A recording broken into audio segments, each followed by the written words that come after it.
At sa pagkakataon na ito ay naghihiwa nga ako ng karne ng babaw ay tunay naman at sa mga oras na rin may tugtog nga ako kaya ako napapasayaw. At syempre pagka ako magluluto ng karne gusto ko gahi ako din ang magagayat at wala nang iba magagayat para alam ko ang kung anong luto at saka kung anong shape ng gayat. Shape ng gayat. Uy. At syempre guys ito hiniwa-hiwa ko na nga itong laman ng karne ng baboy at aming ang aadubuhin ay naisipan ko nga lalawakan ng laman ng gabi. Hello guys, ganito sa aming probinsya. Nagluluto kami ng adobong baboy na may gabi. Sarap! Guys, syempre, first is palambutin muna natin ang baboy. Sinangkot siya natin sa luya, sibuyas, bawang. At nilagyan na natin ng gabi habang siya ay ano.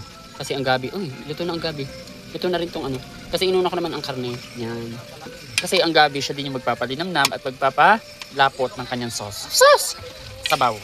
Siyempre ay nagtira din tayo ng sabaw ng sinaing kanina at yung pinakaaam at yun yung ating isasabaw dito later. Okay. Masarap pamuhay guys sa probinsya. Kaway-kaway sa aking mga kasama. Ayan. Pansamantala, takpan muna natin ang ating pinalalambot na baboys. Baboys. So guys, meron din alaga ditong mga bibi. Meron din silang alagang baboy. Hindi lang ako makalapit kasi si Doberman ay baka ako mahangkab. Pero mukha naman siya mabait. May mga sisiw-sisiw din sila. Sisiw-sisiw. At syempre, napakasarap po ng kanilang nilagang kamote. Perfect ang tamis. Tikman natin. Maya-maya pa ng kaunti, aray malalamon na. Malalamon.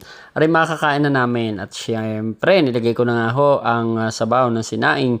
At maya-maya lalagyan ko na din ng ingredients. At din nga kami kakain sa dahon ng saging. Nako! Ay ina, may parang nasa piyestahan ay pagkasarap na tunay. Init. Ganda ng pagkakaluto ng sinaing. Ay siya, ay oras na para kami magsalo-salo. Oops! Ang barok-rok ay aming kasama. Halo-halo lang ng bahagya. At ready to eat na mga person. Ay nako, magutom-gutom pa naman ang paglalangoy ng 98 Falls sa Kambal Eliza. Katatapos lang namin manligaw. Ay siya, iba na ilang apoy at baka naman sobrang malabog na ang karni. Minitmihan ang bukas na rin. Ano gari? At ito na nga, at habang nakasigangay, ayaw ko din naman magpakadarang, kaya naman ako lumabas muna din sa tungko nila at bibidyohan natin na rin kanilang paglabas na ari sa kanilang tungko. At syempre, maya-maya pa ng kaunti tayo kakain na, magsasalo-salo na tayo. At iniintay lang natin ng maluto ng kaunti ang ating mga nilagay na ingredients. Sus ko po, ito na nga, ang aming kuha ng aming sakulang ari. So, pagkasarap, nilagyan ko na nga din ng nilagang Jetlog. Itlog. Yan, kasama namin si Junel, si Rock, at si Pinsang Okol. Ayan. So, shout out sa ating lahat dyan.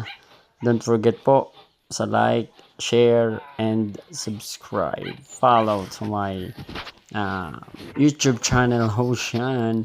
Siyempre, God bless you all sa ating lahat. Kaya naman nahiya pang sumubo si Rock. Pagkasintunay naman na rin.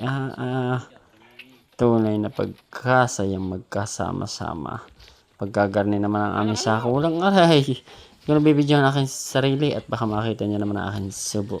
Ay siyang dito na lamang. Abangan niyo ang susunod nating video. Thank you for watching and more blessings everyone. Love you all guys. Thank you. Bye-bye. Mwah.